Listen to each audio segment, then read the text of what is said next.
Okay, we are rolling.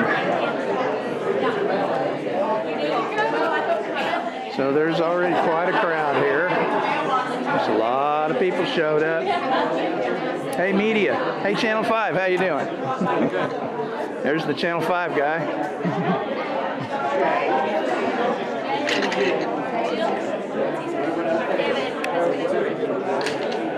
The media room's around the corner, by the way. Where they sell honey, it's him, and it says in-laws. They call us every now and then during deer season and say, can we hunt there? And I'm like, I'm just reminding you where my house is. For me.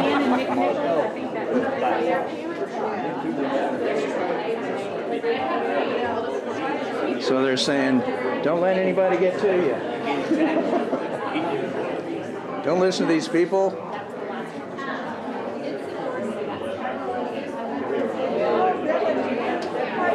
This room will hold a lot of people. Any more chairs? It's kind of very shady about it. Oh, this is... Who's the guys running around with their little signs right here? Is that like people from OTA? Yeah. Well, that's David Streb right now, the president of Co-Engineering, addressing the crowd. Joe Kelly is here. They're all trying to figure out what they're going to tell everybody. Well, I think they got that many people in there. see, David Streb, the guy that's talking right now, was the same guy in 1999 that was the lead guy for ODOT. And now he's the president of Co-Engineering, so he's been down this road. I think they got that many people in there so we don't beat them up. He's telling them, they're going to yell at you, they're going to scream at you, just don't I wasn't even that. I wasn't that. pan around. They had a meeting. The council, Ward 5 councilman had a deal at Crosspoint Church a month ago or whatever, and there were so many people there, and they didn't even, OTA didn't even show up. Right. At 3 o'clock of that day, the guy called the councilman and said, oh, I can't come today, I gotta go to Tulsa, which is bullcrap. He didn't, and they just sent out the worker guys, and they just got it. They're prepping them.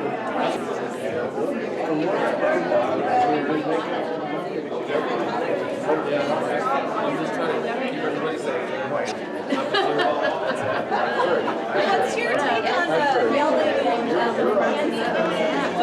I'm not moderating this. Literally, I just should stop by this and keep it safe. That's it. Okay, so I don't physically touch it. It's not I just mine want to know what it's not mine to the lines moderate. are. I don't know if they have a moderator or something. So, you guys will be as emotional as you were last time. You were in the last one? Yeah. I mean, I live out there too. This is my backyard. Yeah. So, I'm enjoying this. It's not really pretty. Look around.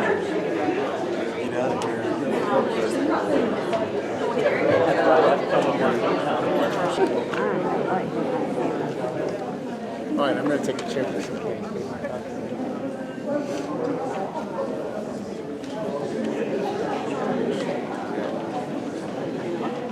I'm not getting you. I'm above you.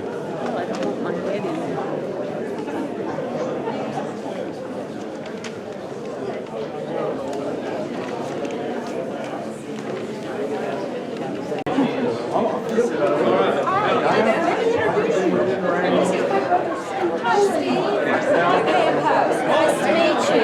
Yes, I'm the one who's taking care of the house. Oh, okay.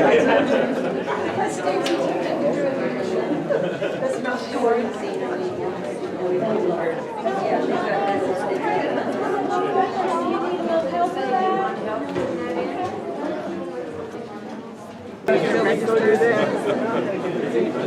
It's filling up. I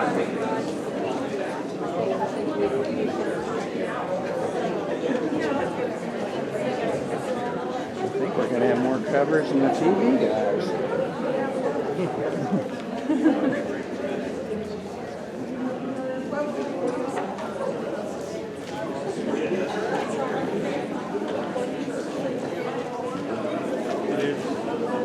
Hey, how's it going? Good, very good. Good to see you. Good to see you too. All right.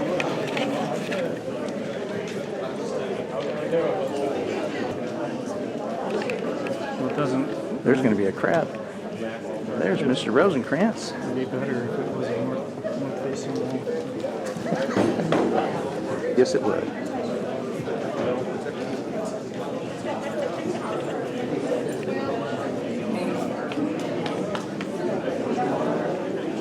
You guys have some kind of station going on? Thank you. Pardon me? Thank you for all you're doing. Oh, thank you.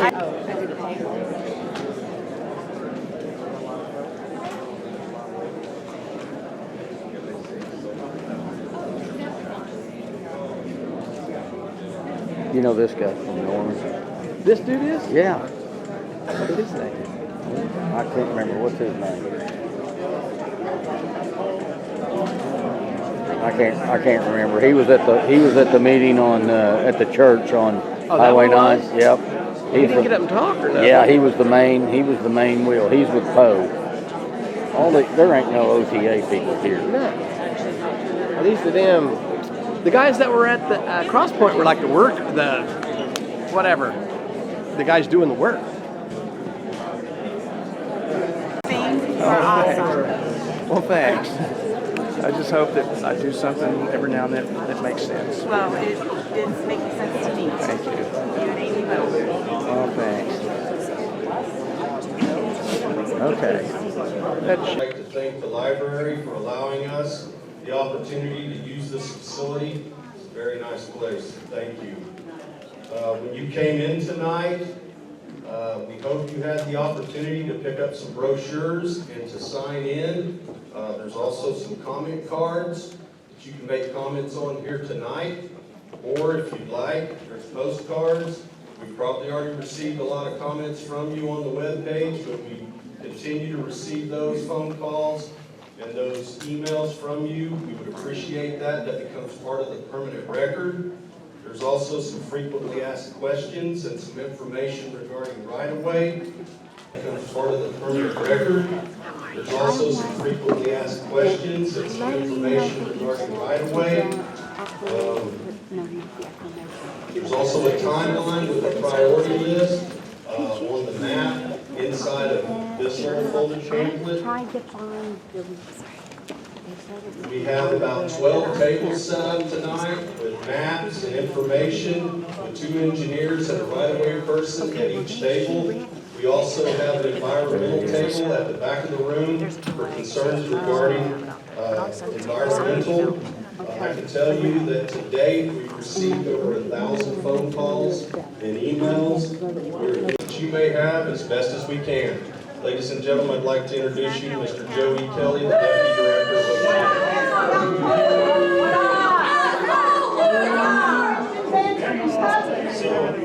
I appreciate everybody being here tonight. The goal tonight is for us to try to answer some of your questions, and I know you have individual questions. The other goal tonight is for us to gather information. There are things that we don't know that are going on, and whether it's where the alignment, or we think the alignment is going to go. There are things that are out there that we can't see from a desktop survey. We can't get it off of the computer. So, Supposed to do that before you announced it. Thank you. There were a couple of questions that came up regarding the cemeteries. We are not going to touch the cemeteries. And there were comments about the water. I like this girl. We are going to do everything with the Water Resource Board and the agencies from the environmental protection to protect the water resources. With that, we're going to head to break and go to the table so that you can get your questions. Thank you. We're not breaking out. We're not breaking out. We have a rally downstairs unless you want to break up.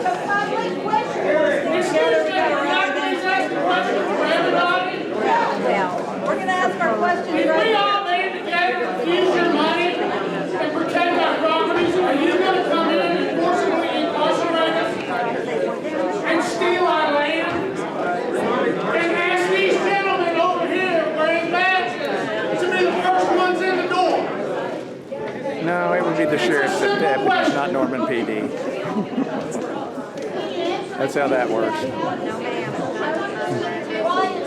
We all want to hear you second. We all want to say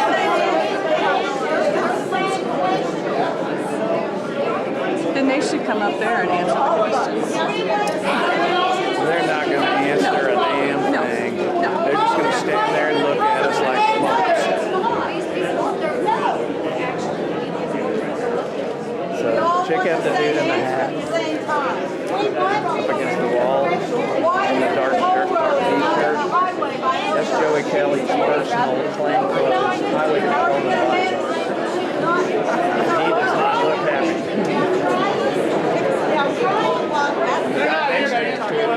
Judge Wright is also a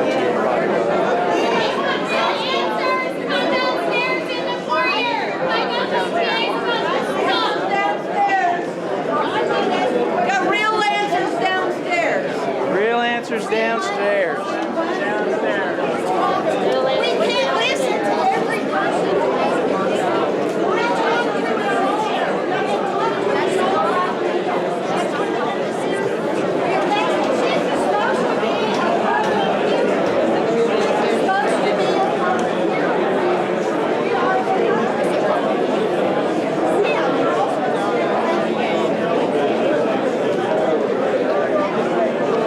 Pardon me.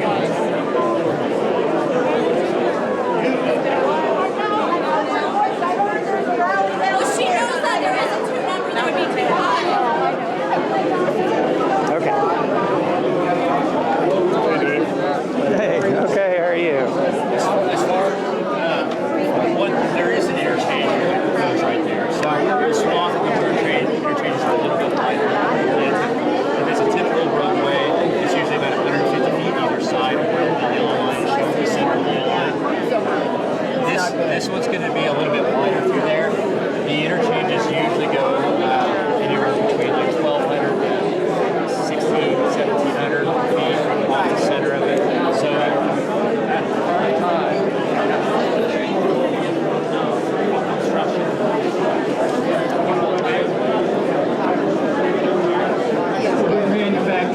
I don't see, unless they're right up on Indian Hills, I don't see them lotting it that well. They're going to kind of, they frontage out. You get in there right here. Okay.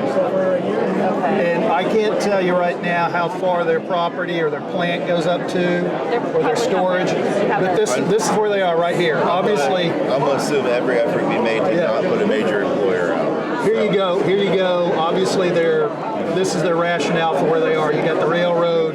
Yeah. You got 77. Then you got, where's 35? Right here. There's 77 breaks off. They're right where it breaks off. Okay. So you got 35. You got the railroad. They're on this side of the railroad.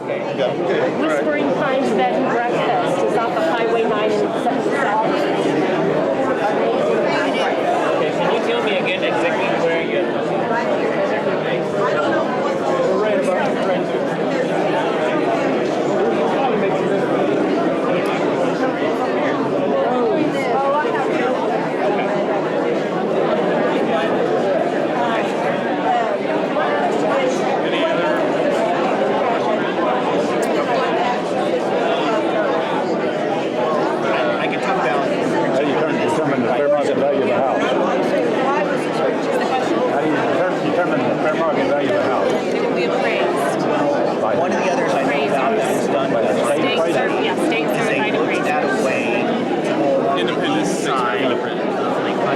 Has OTA completed any studies at all? They would environmental studies or traffic or OTA, traffic, environmental, human impact. yeah, we're in the middle of engineering studies right now. So you haven't completed any studies. Everything. Yet the decision is this is the route. It could vary it's about a 1,200 foot swath. Yeah. It could vary. A little wiggle room. So the answer is no. You haven't done any studies yet.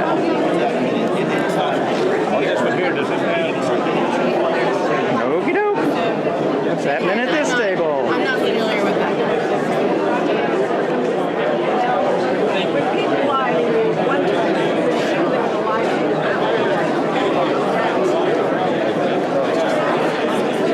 Hi.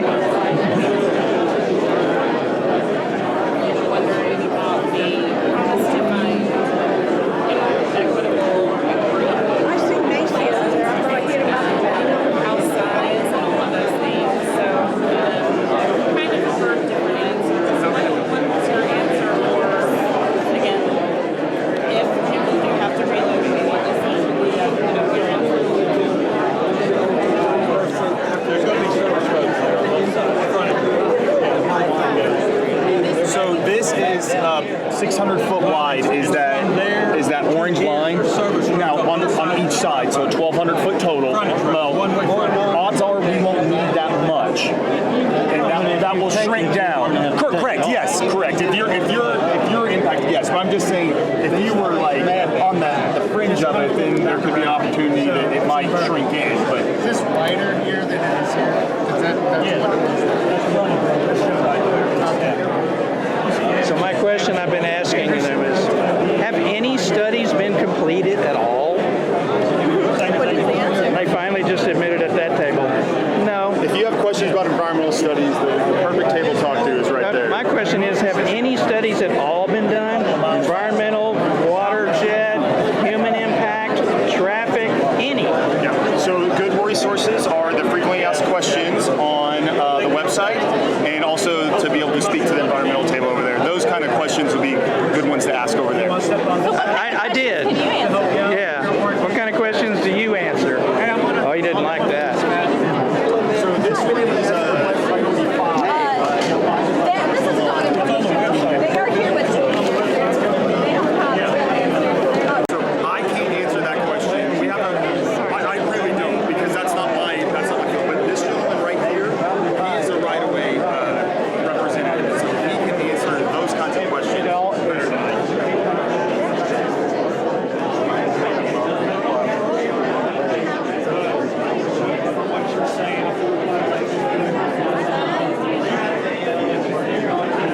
Usually what people are as to what's there, what's, what could potentially be. And what do we need to do about it? Right. So, and what about the pipeline that's right there? What about the one? There's a pipeline right there? Like a gas? Yep. Yeah, we're gonna have to take that into account. It's right there. It goes, you know that Cinnamon Run neighborhood? It's right in between our property and the Cinnamon You know Run. how big it is, what it is? Like It's gas. major. Yeah, well, it's underneath the ground, so I don't know. I mean, it's definitely gonna be part of what we take into account. It's Magellan, that much I can tell you. I'm sure it's a deliverable. Yeah, those are all things, so we survey picks those up, where's it at, how deep is it? And then we usually design around it, because we don't want to impact it. So does the perspective that you're showing here with this being much wider than this, is that representative of anything, or is it just what it Including is? frontage roads on both sides of the highway, and that, what you see with those little lines are probably on that access on your website. They don't seem to know this. Do you see? So has OTA completed any studies at all? Right here. See this little neighborhood right here? Yeah. Environmental, Families. watershed, water supply, Live right wildlife, here. human impact. Have you completed any studies at all? 84. They don't seem to know. So you haven't? You guys know there are 84 homes around You this haven't line? completed any studies yet. This is the best route. I don't know what's everywhere else because I live in this. Yeah. Nobody's But your job completed should any have been to see studies. what was there before you put these maps out. So saying you don't know what's there is really not an answer. It's rude. It's rude. And you should come out and take a look. To say we don't know what's there. Yeah, it is. It's rude to say, to put a map out like this. And that's an excellent comment. Let us know about what's going on out there. Feel free to write on Please these leave a maps. That's comment. We have comment cards here. You can drop a comment box. On the website, there's Right there, you're taking through what area, right? You can also contact me with any other information. We're writing it all the same. So comment here on the website, a phone call, card. And 7 out of 7 homes, and we've got this empty field right next door. I don't want to see it go through the field either. But it looks like you're targeting homes. As far as the timetable. I know you're not, but it looks like you're targeting. I mean, the road, it's not even the gray area, the yellow area. It's dead center in the middle of that road. Went for the drawings. The other thing is, this ramp, Does that capture comment? Rally on the At this first point in floor. time, we're not exactly sure. Right? Guys, there's a rally on the first floor whenever you get your answer. I kind of got what I need. Oh, yeah, I know. No studies. None. Hey, how would you evaluate the crowd tonight? Emotional? Basically, under control? Yeah. So far? Very much so. Good. That's what we want. Yes. Thank you, sir.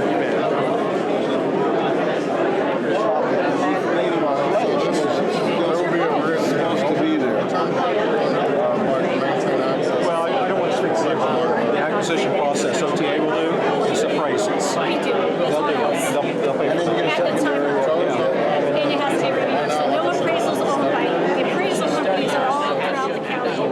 But don't you have to have a special appraisal for possible eminent domain? That's a different that comes. So I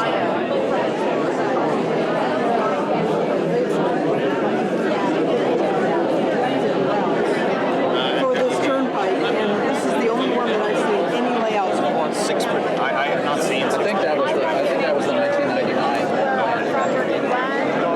Six different routes. Yeah, that's very possible. I actually haven't seen. So what's the purpose of, so what's the purpose of doing this close together? It's ridiculous. It's to relieve traffic. This is the purpose. And if you're like 8 miles north, you've got I-40. So at the time that was looked at as potentially too close, it seems now that it wasn't far enough away, even to facilitate to the growth in Boren and Boren, and Newcastle, or even further south of here. Majorly. I mean, I understand trying to cut the time on this, but this makes zero sense at all for this distance. All it's doing is destroying people's lives and wildlife, and the reason we move into the country, and now it's being taken away from us. So has OTA completed any studies at all? Not completed, as far as I'm aware. See, and there's the other problem. You've got this route laid out, and you haven't done a damn bit of studies. That's vast acklet, people. Sorry. You're telling the truth.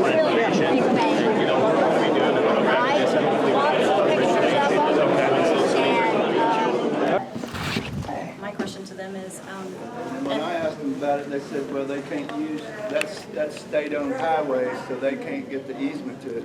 Well, just like you talked about, they just took one right down Memorial Road. yeah, that's exactly right. I mean, every question I ask them, I'm gonna lie on them. That's exactly right. It's just shifting the truth just a little bit, only telling you the parts that they want to tell you, and trying to keep you in the dark, and they're intentionally running us in circles.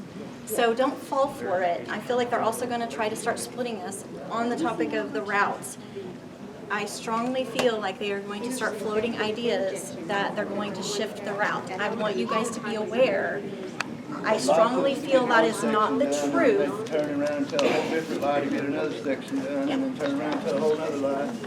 I feel like they're telling us this, and they're starting these little rumors and rumblings in our groups and amongst the people to split us. I don't think, from everything that I have seen so far, I strongly just feel like they are not going to try to shift the route at all. And I feel like the reason they're trying to say that they might is so that if it does shift, then the people over here who were supporting us that are not in the direct line of fire, they're going to start saying, whoa, we're not going to support you guys anymore because we don't want it shifted over to our area. There you go. And so please don't fall for that. I mean, I don't work for the OTA, so I can't say for sure, but I would bet you 90 to nothing that they're not actually going to do that. They are only saying that so that the people who are not in direct line of fire are not supporting our cause. And the reason for that is because if you look at how many, we have like over 6,000 people in the Facebook group. Well, only 600 or 700 homes, I say only, but only 600 or 700 in the direct line. So if they can whittle us away to 600 or 700 people and get the rest of us to be quiet, they only have to deal with a small amount of people. So we still don't want them. Right, and we don't want it anywhere. We don't want this anywhere other than the trash. That's where this plan is going, the trash, and we're taking it out. So, Taking out the There trash. was an original study that said they would be done by like 2022, so if you do a comprehensive environmental study, wouldn't you have to do a full year because of the seasons and everything that happens within the change of each season? That's a great question for Amy Cerato. But is that what they've said? Their study will be done at the end of 22? Dr. Cerato. Do you want to take that? Can you ask a question again? Sorry. Yeah, could you ask your question again? This is Amy Cerato. Hi. Did they mention that they were going to finish their environmental impact by the end of 2020, sometime in 22, this year? And my question is, how can you do a comprehensive one if you don't go through the entire year, all the seasons changing and all the different environmental things that go on with, as far as the different migrations and what have you? Sure, that's a great question, and I asked that 2 Fridays ago to the David Streb and Kirsten McCullough from Garver, who is heading up the environmental study, and they could not tell me at that time when the environmental assessment would be done.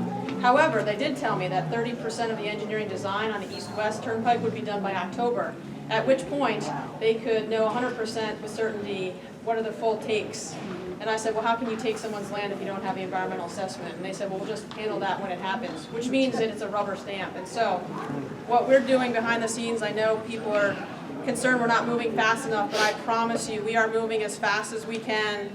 We have just formed the board for the Pike Off OTA, and we've done our bylaws, and we're making sure we have all our ducks in a row, and we're working behind the scenes to make sure that they do not do this. We're doing everything we can legislatively, legally, scientifically. What can we do for the people that are not directly impacted? Who can we contact other than the governor, obviously? Sure. We have on the Pike Off OTA website, there's a volunteer tab that says get involved, and you can sign up for text and email. And every day or every other day, we send a text or an email saying what you can do.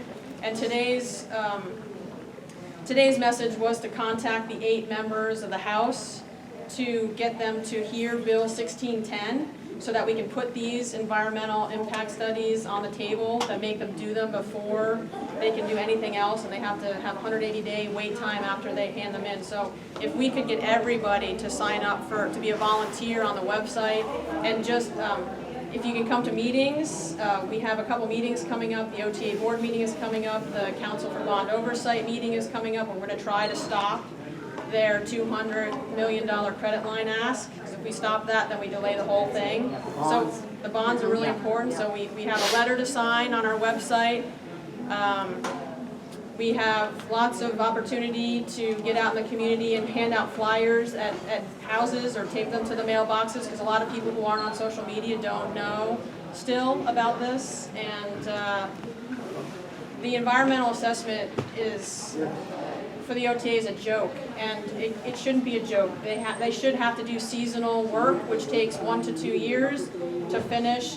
They are coming through the floodplain several times, especially in the south route. They're coming through Corps of Engineer land and Bureau of Reclamation land.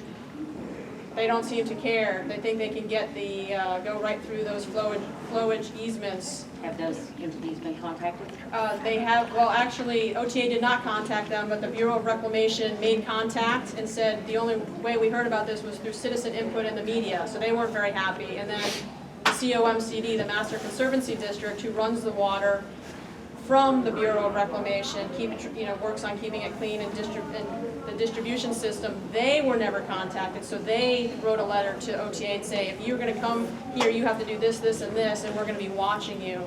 And so I think there's a lot of people that are waiting to see what they're going to do.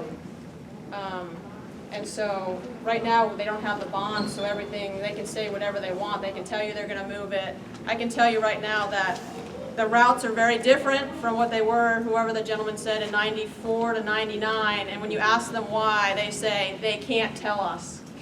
They don't want it. And I say, no, you won't tell us. And they say, we won't tell you. And that's true. There's no good reason why the routes have changed. But my biggest problem with it is, what's the justification? What's the need?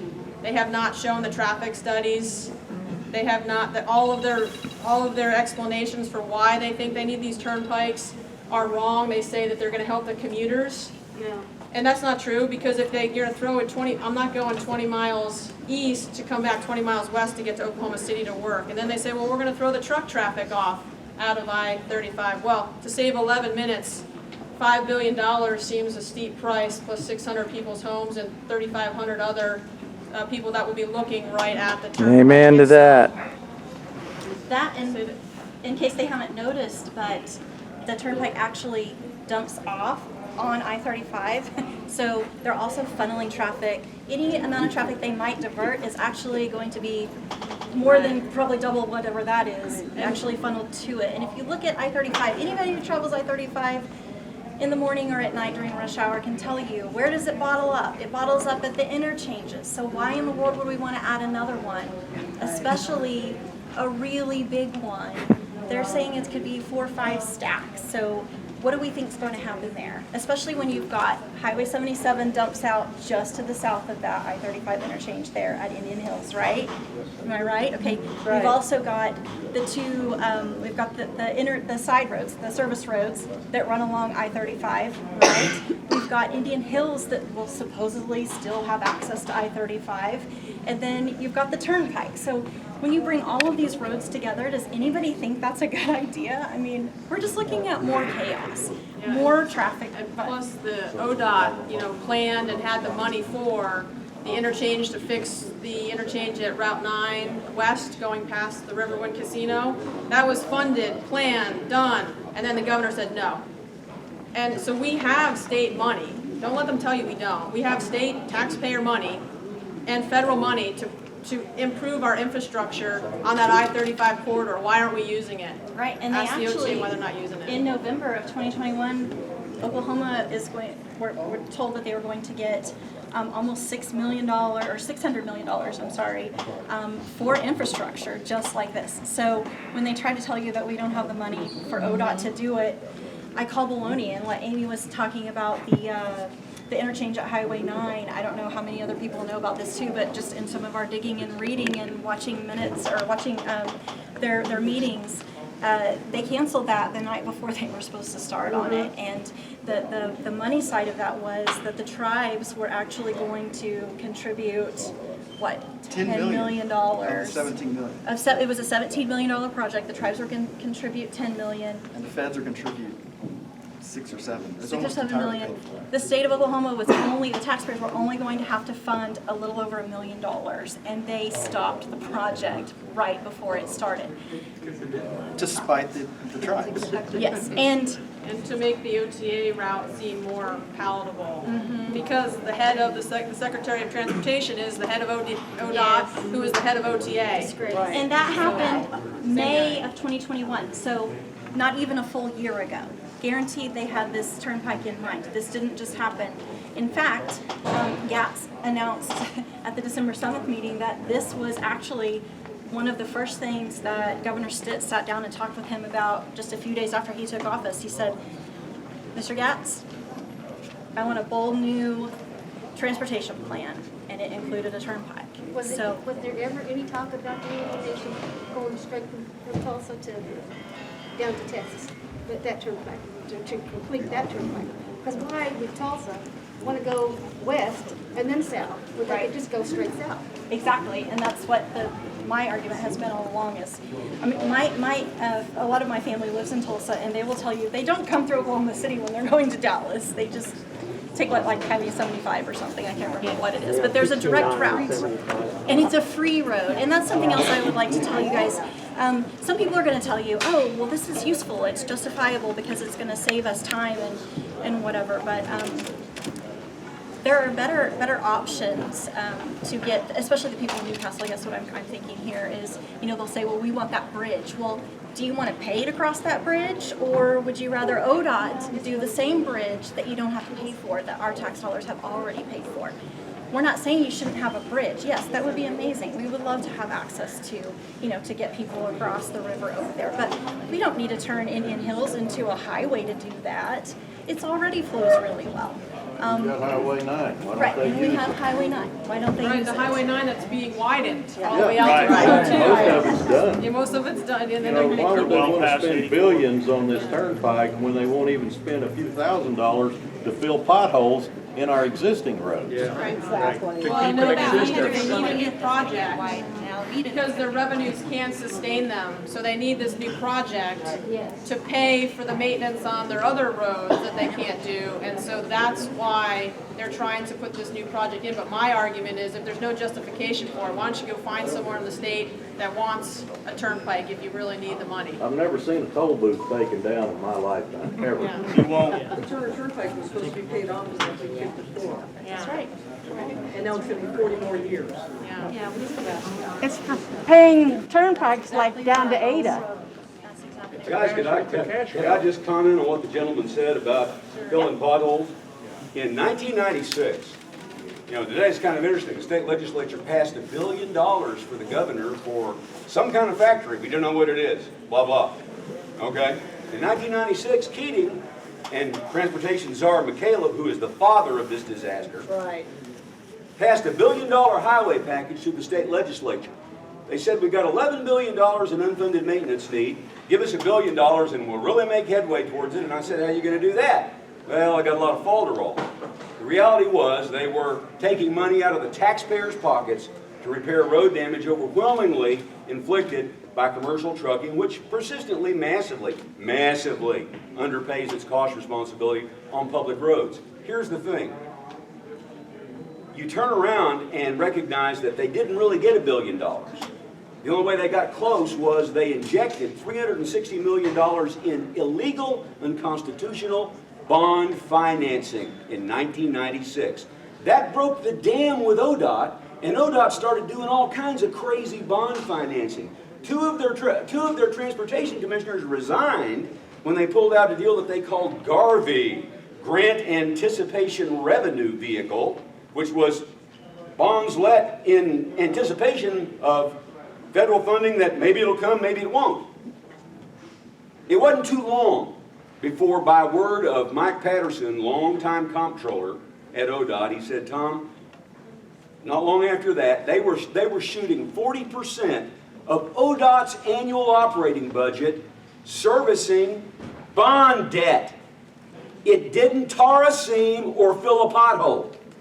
You want to know why? We're to the place now where we can't afford to build public roads because they have chronically, deliberately, and to gain political leverage with certain special interests, notably intercity trucking, etc., they have mismanaged our public roads all of these years. It's the same people. And to reward them, we're supposed to let them do this to us?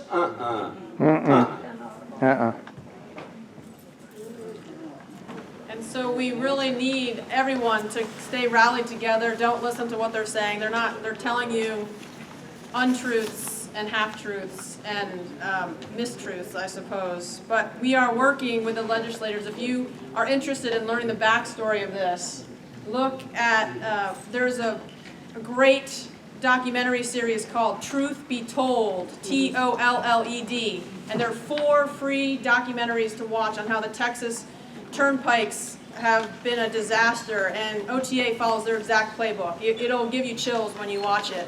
We follow that. And then there's another documentary called Divided Highways to learn how we came up with this whole interstate highway system. And also, read through our Constitution if you want to put yourself to sleep one night. Statute 69, Section 1701 through 1705, you'll see that the OTA has legislated authority to build in 15 different areas in the state. They'll affect over 600,000 Oklahomans. So it's not just us, it's us now, but it's Dibble next, it's Mustang next, it's Arcadia next, it's Luther. It's all over, and so we need to all stay vigilant and help everyone. If I would have known about the Kickapoo 5 years ago, I would have been all over that because they needed help and we weren't there. And so I want us to be there to stop this, and we're going to try to do it sooner than later. Stay tuned, watch your news the next 2 to 3 weeks. But we are working with our legislators right now on interim studies and bills that we were going to adopt or try to get through in the next season, 2023, that will put an end to how the OTA has mismanaged our transportation infrastructure for the last 70 years. Are they under the highway department? No, they are separate. Okay. ODOT do and they OTA are have the separate. same divisions within their 2 entities?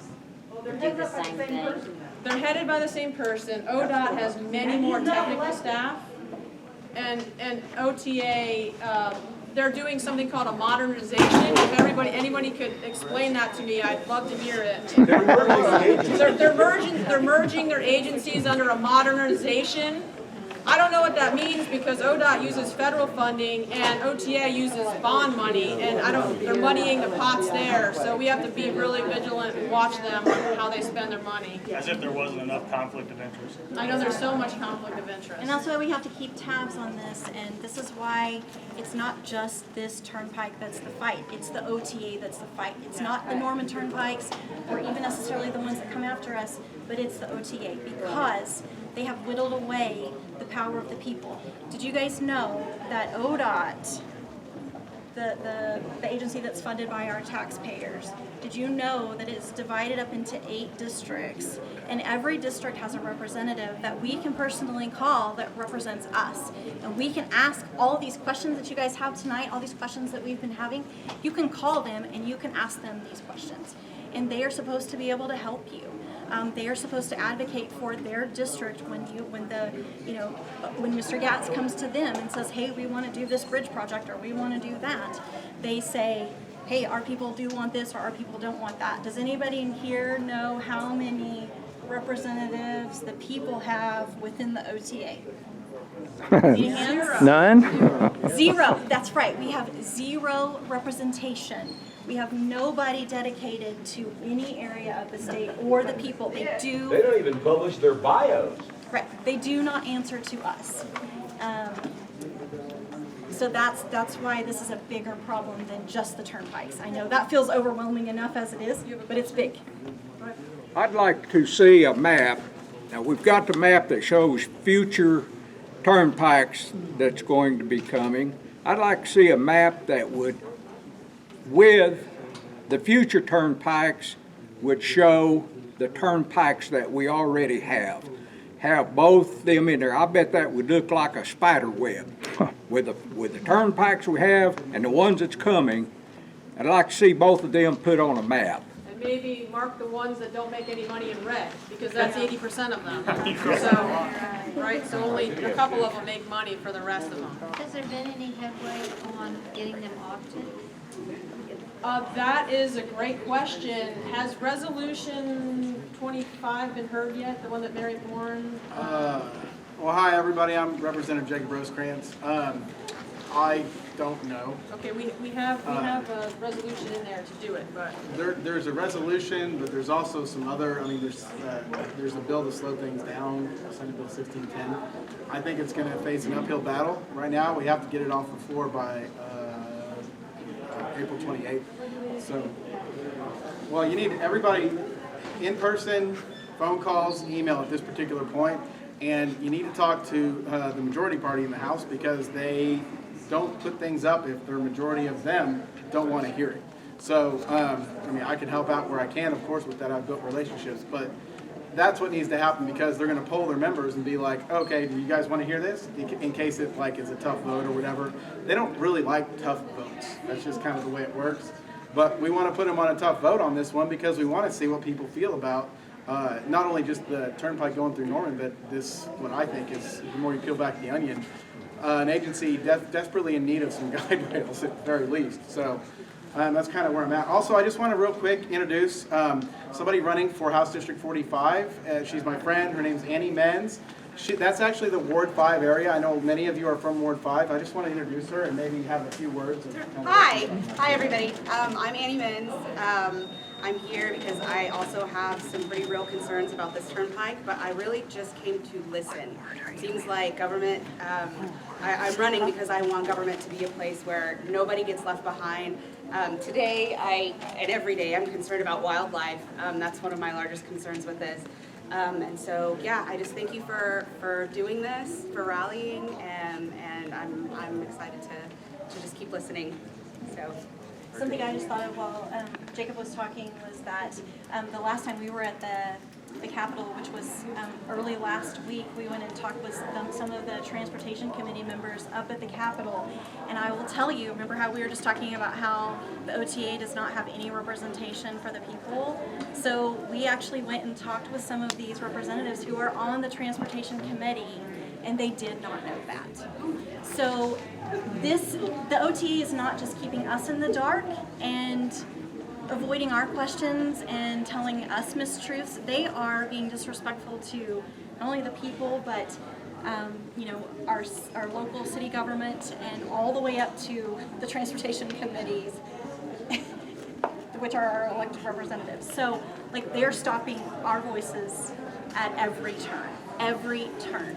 Didn't they keep the Norman City Council in the dark? Yes, they did. I mean, as far as I know, they did. I haven't spoken with anybody within the city of Norman who knew much of anything at all. And so, you know, ODOT has a list. I'm telling you, they have a list, and they're supposed to include city leaders at every step of the process, certainly before things are purchased and, you know, before they have a final plan that's announced to anybody. But OTA, nope, they don't have to do any of that. So A few council meetings ago, they made a weak apology and blamed it on a communication snafu. I think everybody in this room knows they didn't want to piss off Norman, but call it duck a duck. Well, I was reading all the pages about how they were figuring on doing some stuff at Indian Hills, the city of Norman. And then they had all the stuff planned and you had to trash it because they weren't kept. And they didn't know that. Yeah, I was about to speak about that. I've heard, some folks have asked me, Rosencrants, you're a state representative, have you not heard of anything like this? Well, no, I have heard nothing about any kind of turnpike. What I have heard, as well as you guys have too, is that the Indian Hills area is going to be developed. And yes, you're right, folks, developers have been trying to, so I don't even think they were in the know, the more I peel back on this. Although I do question some things, like I know that Andy Alligator's right along there was already sold. I know that, hey, there's rumors that it's been sold as well. Again, rumors, guys, I look through these things, I try to find the truth, and I'm like, why is it so hard to find the truth? Government. Anyway, it's something that I'm looking into. Yes, please, what? Where Andy Alligators was sold, shouldn't there be a public record somewhere? Oh, no, There you there go. is. Thanks, man. I did good as I could do. You're awesome. They know ahead of time what to sell and when to sell. That's what I was thinking. Now, it already went out of business, but I don't know if it was, because obviously COVID was tough on Andy Alligators. So there was that. But like, at the same time, I don't know. Yeah, I could find out. I could look to see who sold it, but the rumor was obviously that ODOT bought it. So, but then again. If you look at where Andy Alligators is, and you look at that from, like, you know, looking straight down on it on a map, the interchange that they had proposed, that ODOT had proposed, I mean, I'm not an engineer, but I wouldn't have assumed you would need that area to do the interchange. I mean, that's really far away. Wouldn't you talk to? Don't put a Swanleys in there. Oh, yeah, there you go. They want more access. Yeah, more access, absolutely. So it just seems like there are a lot of holes in your story. But there are a lot of ways that y'all can get involved. You know, I was never up at the Capitol a lot until this year. Yeah, I know her, like, personally. Yeah, and I've been up so much, and you learn how to talk to the representatives, and they really like education. So you make an appointment with them, you can come up with us, and you kind of shadow us for a while, then you can go out on your own. And this one gentleman in particular had no idea what the OTA was. So we sat down and said, explain what the OTA was on the Transportation Committee. We said, please vote for our 1610, and he said, well, why? I'm for progress. He was an old oil man, and I said, yeah, but the oil people, you have environmental regulations you have to follow. The OTA doesn't have anything they have to follow. He said, was whoa. like, yeah. He said, really? And then he voted for us because he wanted accountability. And so it's all about making relationships, and I know it takes time, but if we all split it up and each of us went up one day a month, one half day a month, I think we could make a lot of headway. And especially you don't want to go up, you can email or phone call from your house. And that makes a big deal too, because everybody we walked into said, oh my gosh, your group is great, you've been blowing up our phones. Their voicemails were full, their email inboxes were full. And so they knew who Pike Off OTA was. We are working really hard for you, and we need some help. And be kind and courteous and respectful. That's what I was gonna Save your say. anger for the OTA. Yeah. That's the enemy, not anybody else. And You set up walls real fast. I mean, I can tell you, I can handle anybody. I don't care if you're mad. I understand why you're mad, but a lot of folks can't. And they're just going to kind of just push the button on you and just be like, okay, because they can do that, which sucks, but that's just the way, that's the system we are in. And they've been lied to and misinformed as well. So Yeah. what they thought they knew, it's our job to educate them That's so right. they don't. That's right. Because they get, what, 3,000 bills a session? A lot. Almost. And they can't know everything about everything. And so it's our job as a community to educate. Honestly, we got kind of lucky that there was even something going through with the statute. We honestly did. House Bill 4088. But, you know, that died, just to let y'all know. It died, meaning so the people in Luther can push off for a while, which... We've already had a win. Yeah, that's actually a little bit of a win. It really is, just from, honestly, from y'all reaching out and making sure that people understood what that was. And I don't think the author's super excited that it died, so that's something to keep an eye on. I mean, I've talked to him. He said he understood everything, but he is a House member, and so I think this bill's going to have an uphill battle. I really, truly do. So it's going to matter to have your voices being heard, especially in that majority party who decides what bills go up, especially the leadership. And I can help anybody that reaches out to me. I can tell you who's who. It's kind of nice to have somebody in there that can kind of break things down, because I think it's pretty confusing. Could be purposeful, or that's just the way it is. First thing right now. 1610. Yeah, Senate Bill 1610. Oh, yeah, well, I knew that, but I thought he said it was like 25. Oh, that's a resolution 25 is the we're trying to get the OTA audited. So they're doing a joint resolution that they have to vote on at some point. Hopefully we'll get it. I haven't heard any excitement, or I'm sorry, excitement. I haven't heard anything of that ball rolling yet. But again, that's a really uphill battle too. And also, I will say that Senate Bill 1610, OTA was for it at first when it was on the Senate side.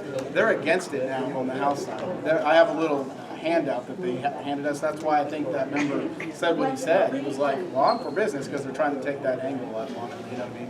So I don't have it on me, but I'll share it with Amy or maybe somebody else. You have to realize that OTA has lobbyists up there all the time.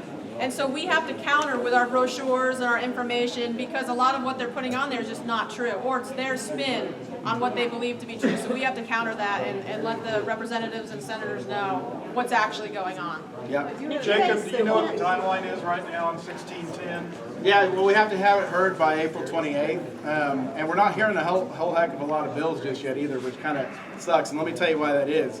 It's because the Senate and the House like to play little middle school games. Oh, you're not going to hear bills here? Well, we're not going to hear bills here then. That's literally happening right now, and that's not good for any bills that may or may not have some opposition, because they want greens across the board. You know, they want things to run smoothly. And that's going to be a tough vote for a lot of folks. So again, your voices are very, very, very important right now. If you know other folks around the state, have them reach out to their representative. If you don't know who the representative is, reach out to me, reach out to other folks here. Pike Off OTA is amazing. They're doing amazing things, guys. I don't think that anybody foresaw something that organized coming out of this, at least, you know, from the OTA angle, or even like House representatives and elected officials. So give it up to them for even just to be organized. That's the key. You want to stay organized. Yeah. So, yeah. They'll tell you that we're only in day one of a 15-year plan. Well, I just want you guys to feel encouraged, because we are only on day 59 of our plan. We are only on day 59 of our plan, and we have already knocked down one route that was next in line.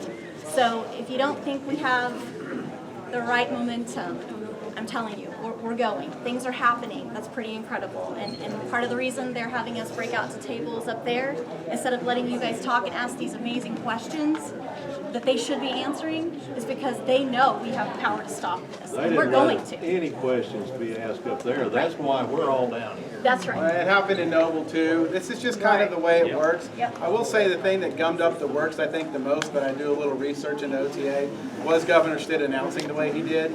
I've talked to people from OTA that hated the fact he did that, because honestly, the normal way they do it, they like to go under, you know, in under darkness. You know what I mean? They don't like a big spotlight on stuff like this. Can you withdraw your vote from him? Oh, well, did you vote for him? Yes, please do. Hey, that's another thing too. We need to talk about some of the other candidates. Some are silent about this. And honestly, it's kind of up to us to make sure that they take a stand on these types of things. Because right now, I would say silence, I'm not going to say it means compliance, but it could. And you want to make sure people are hearing your voice, you know, for OTA, for turnpikes, or against. So that's another thing with your state reps or your elected officials. Make sure that they tell you exactly how they feel on it. Because that's not, it's easier to not say something and kind of sneak around than it is to take a stand on something. Mr. Elmore? Guys, look, I hate to burst your bubble here, all right? About nobody knowing about this. Folks, these projects were proposed in 1997, 1998. We went out to meet them in 1999. Listen, we formed a nonprofit in 1996 because we realized that to keep the ball rolling, we had to have something. We had a lot of people who promised, oh yeah, you do this, got a nonprofit, we get a tax write-off, we'll be sending you. Do you think we got anybody to pitch a dime at us? We spent our family's money through those years, okay? And the reality of it is this, we took the backlash, got a bomb set off on our front porch, had people running us off the road, people threatening our lives because we got good enough at it that we were making waves. But I assure you that no one individual or one family can sustain that kind of an effort. When it happened to the folk, ask Dave, after the defeat of the thing in 1999, we warned the landowners out east, keep your eyes open. These people are serious and they will be back. What you think you see here is not exactly what's going on. Well, when it came down with the Kickapoo Turnpike, they changed their strategy. They bought out the governments and the crummy mayors and people out there, and they ran around these people. And they did all kinds of intimidation with all the cops at the February 18, 2016 meeting and all of these things. And look, I was caring for my mother who had Alzheimer's 24 hours a day. I went out because they asked me. I really couldn't be involved. That's the way life goes. And we just had the same sort of situation with caregiving. Our charge, my wife's best friend's mother, passed away the 19th of March.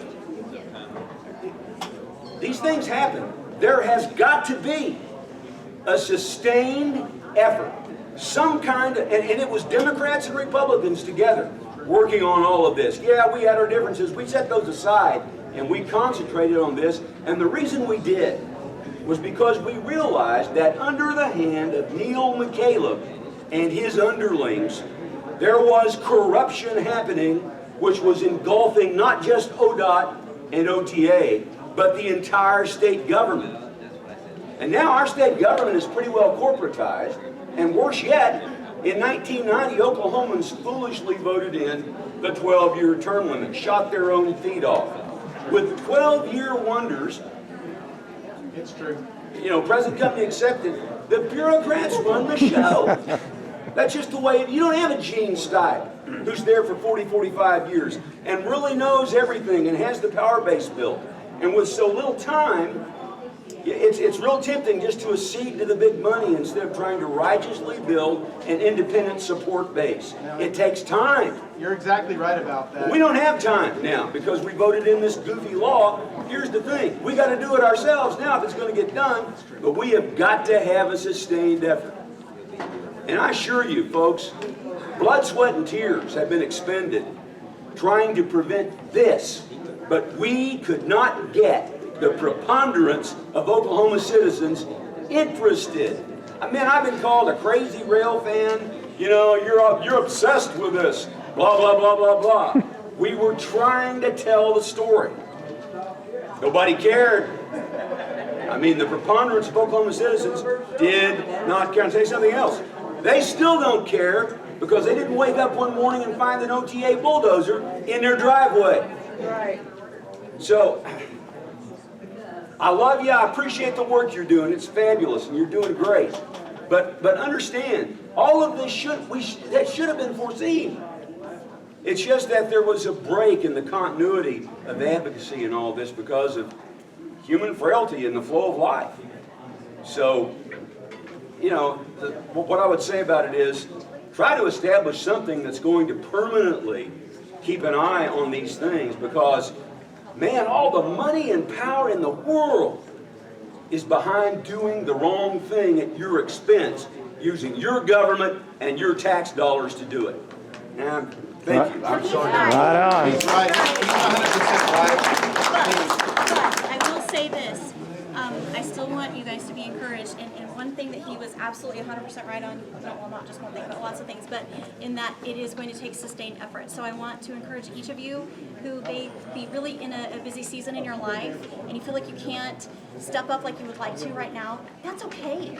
Because there's going to come a time where it's going to fall into your lap and you're going to take the baton. So do what you need to do in your lives to take care of your families, and reach out when you can. If you can make it up to the Capitol and talk with your legislators or make phone calls or send emails, that's fantastic. We definitely need that right now. I would encourage you all to do that. If you don't have that in your schedule, find somewhere else where you can plug in. Start researching online. Please reach out and share that research. You can private message any of us if you think that it's sensitive information that you don't want eyes to see.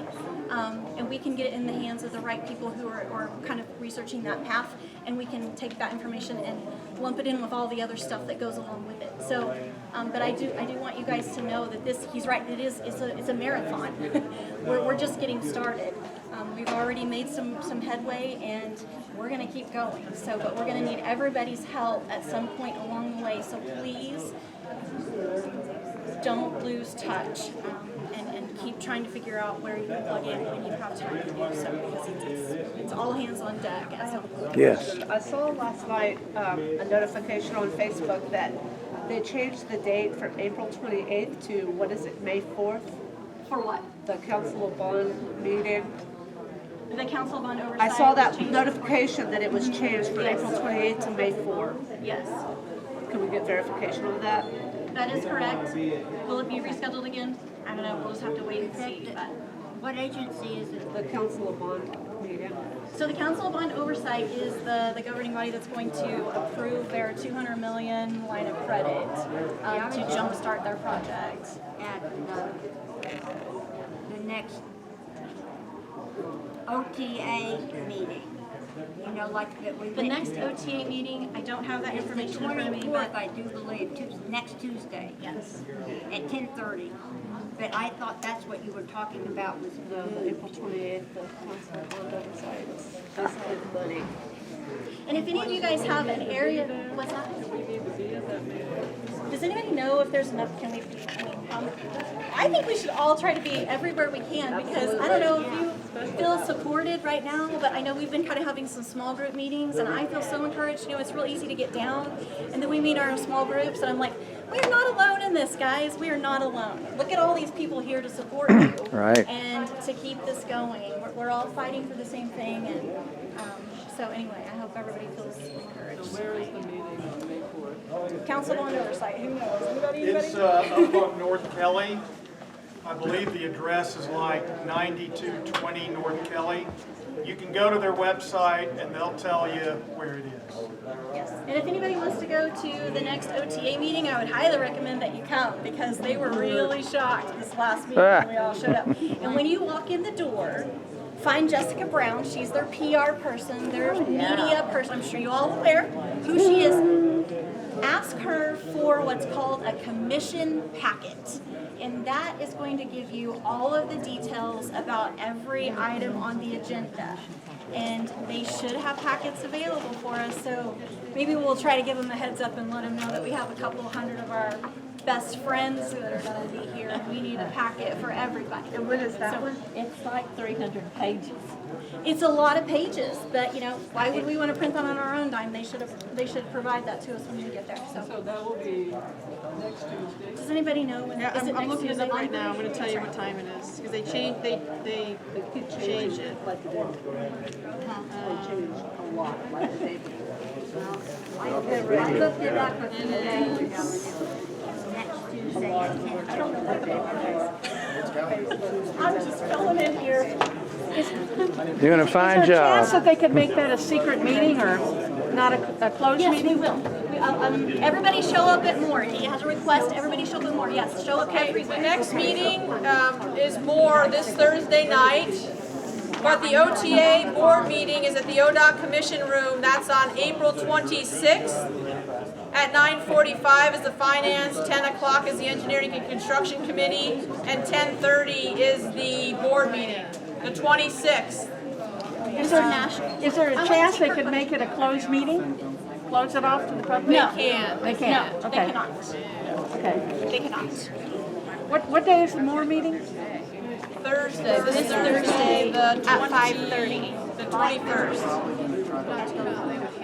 At 5:30?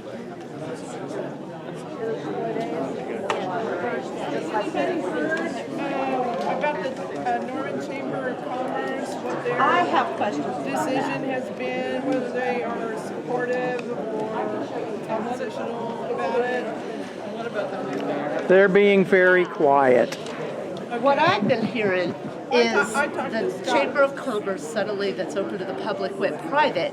My question is, why are we suddenly, and you ask her, we keep getting these weird calls begging us practically to sell our house, saying if we don't sell, we're going to lose it. Supposedly the city is going to start doing commercial development. They've done it before, where they're going to take houses for commercial development. I have questions why that was closed door.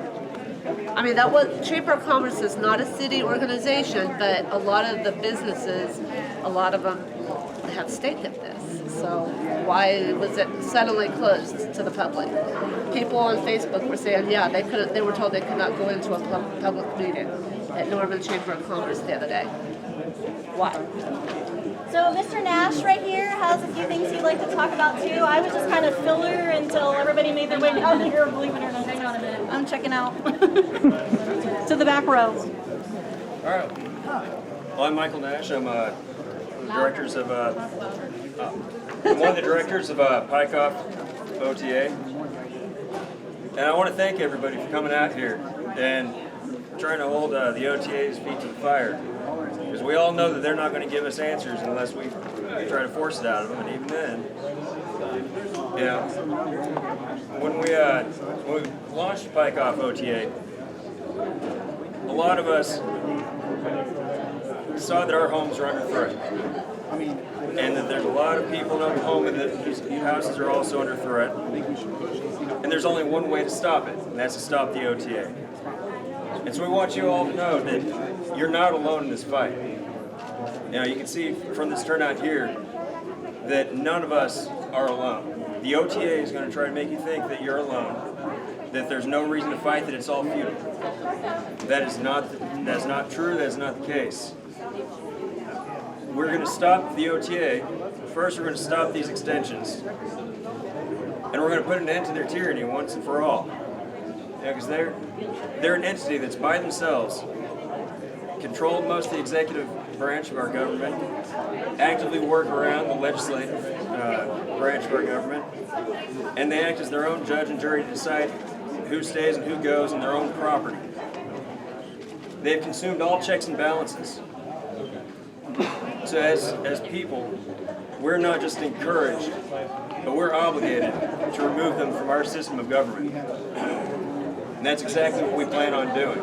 Here in the next 3 weeks, once we've got some breathing room with these extensions, then we're going to launch our next phase into expanding out our reach, getting more members, we'd like to spin up some groups in Tulsa and Oklahoma City, really increase our numbers before we launch into our initiative petition to finally, once and for all, clip the wings of the OTA. And that way, none of us have to worry about waking up the next day, looking at the paper, and finding out that we're about to get kicked out of our homes for a damn turnpike that doesn't do anything. Right. We've got Senator Boren here who can answer some questions. We've also got Richard Tortorello, Councilmember for Ward 5, and I hear Heichel is coming also.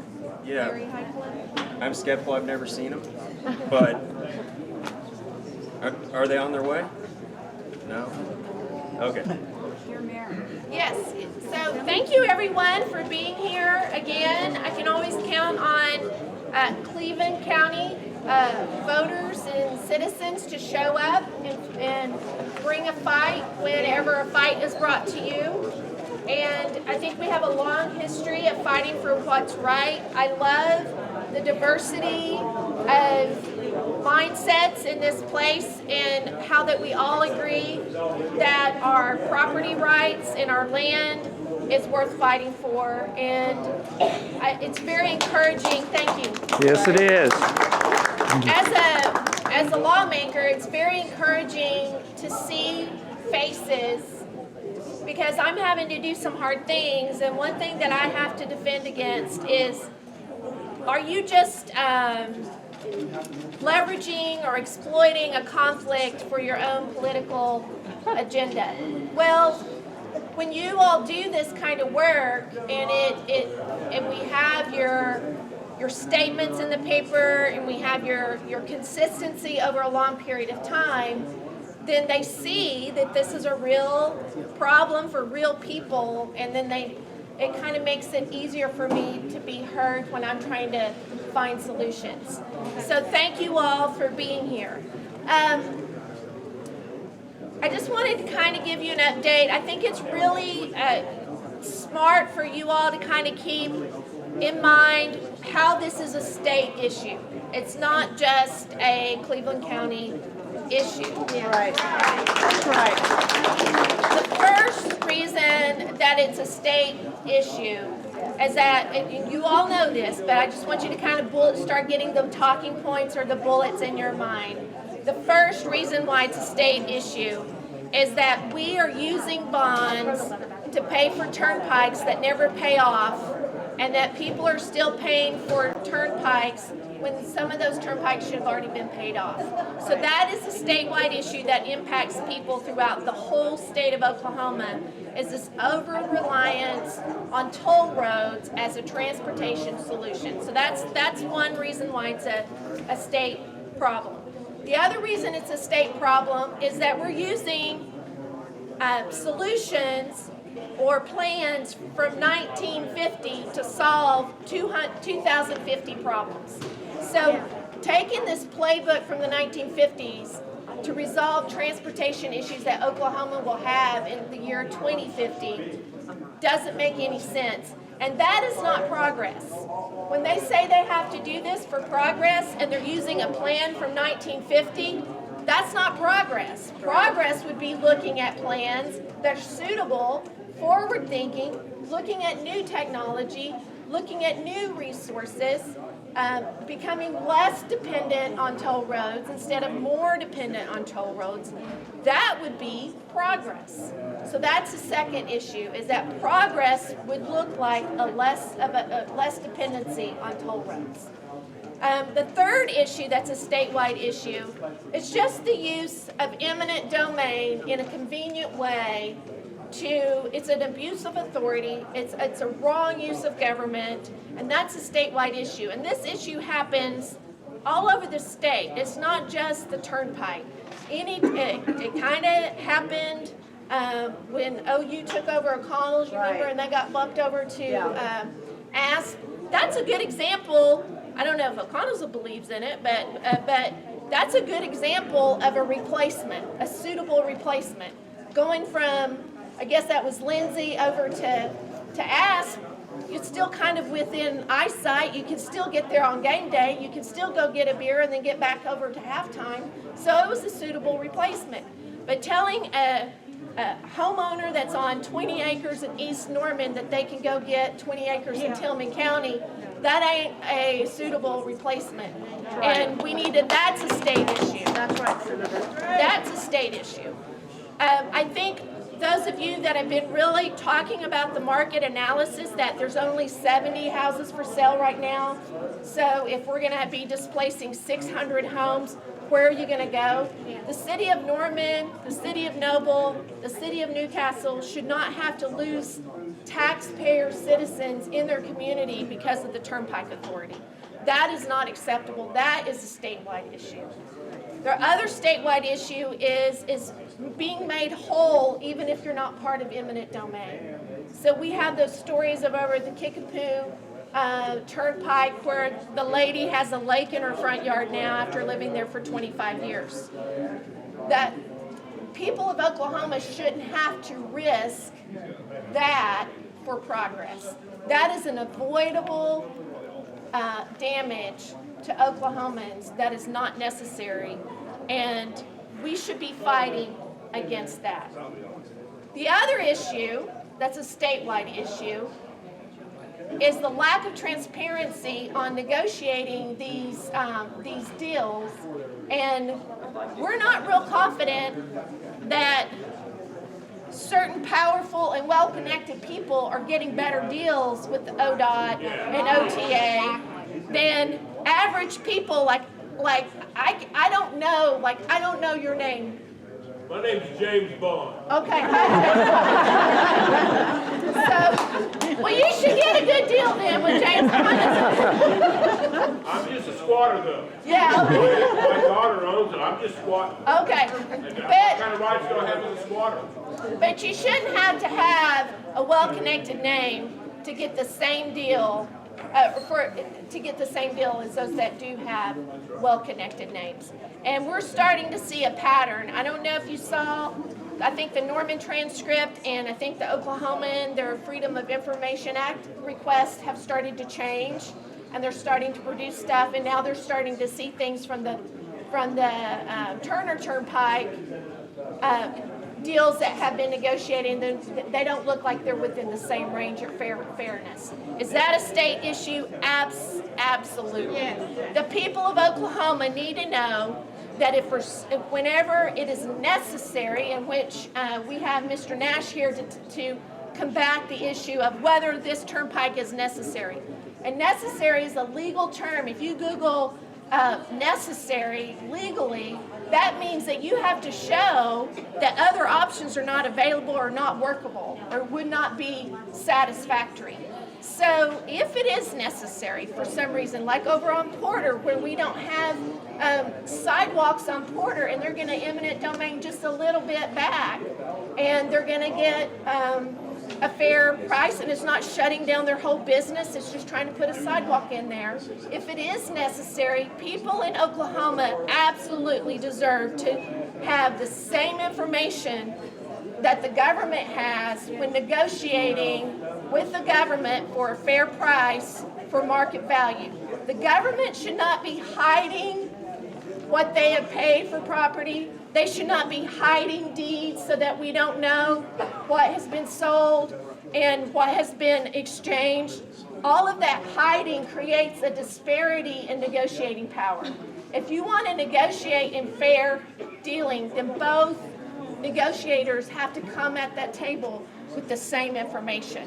Right now, I am as clear of anything that there's a disparity of power in the state of Oklahoma in dealing with eminent domain for not being able to see what the price is sold on certain deals, what price is being given, what the margin over fair market value is common and fair.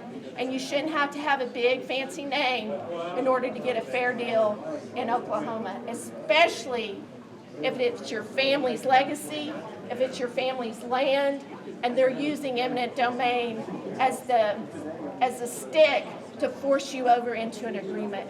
You should be able to come to that table without having to hire a lawyer. You should be able to go to the county deed office, and you should be able to track exactly what those, and do your own market analysis. Just like if you're buying a 1,200 square foot house, you should be able to go and see what the market analysis is for you without having to spend a crap ton of money to go hire a bunch of experts to protect you. That should absolutely not be happening in Oklahoma right now. This is 2022.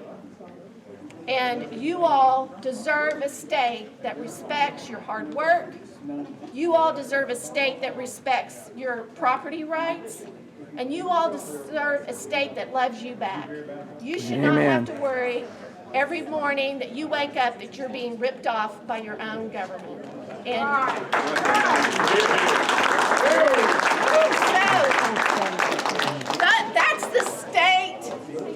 that's the state talking points of why this matters to every Oklahoman. Because we cannot get forward and move forward as a state if we're spending, my gosh, 20, 30, 40 hours a week fighting this crap. I mean, you can't go play with your kids. You can't go do an Easter egg hunt. You can't help your kid with math. How many in this room right now should be helping your kid with tests and stuff? Look at y'all. But I got laundry to do. But